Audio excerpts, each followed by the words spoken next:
Зэ завтай завгүй ээж гэд тэтг пуцнийсний ээжих нь 2 дахь өдөр.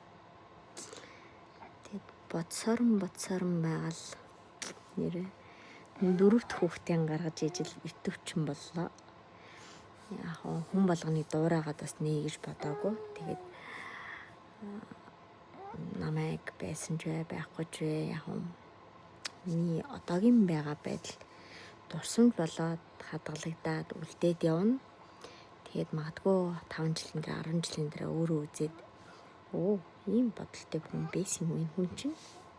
Ямар сони юм ярьдаг байсан би. Одоо эн чинь өөрчлөгдсөн шүү дээ.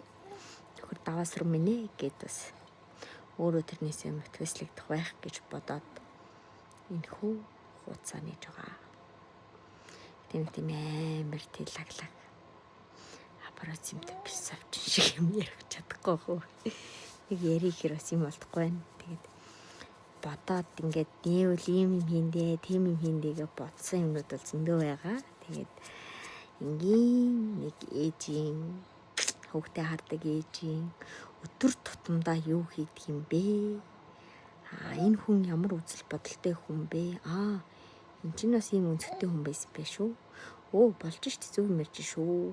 Манай одоо гочхор сний залуучууд бас өөрчлөгдөж шүү, болж шүү гэдэг үднээс бас харах хүмүүс ч байна. Эсрэгээр нь ч харах хүмүүс байна.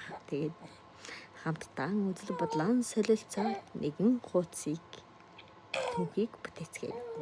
Every нөөч. Бид идэ төрөдөх юм аа. Тэгээд хүүхдээ хараад 3 хүүхэн хүүгээ цэцэрлэгт өгсөн.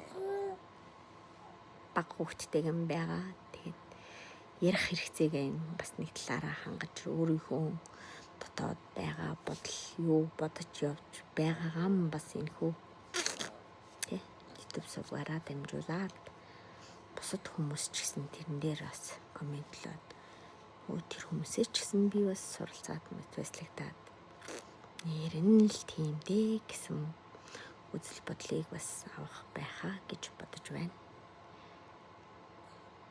Энэ одоо миний нүрийг хэн самардсан бэ?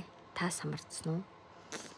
Дөгөр ээж гал шархтал самардуулаад явдаг болсон байгаа. Одоо тэгээд энэ одоо ингээд сайн нэг нүүрэн төрөл үнсэх шиг болсон. Самардаа хайчихандаа манай баг босс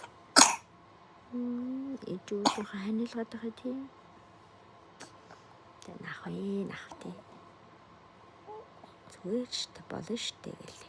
Амар өдрөгөр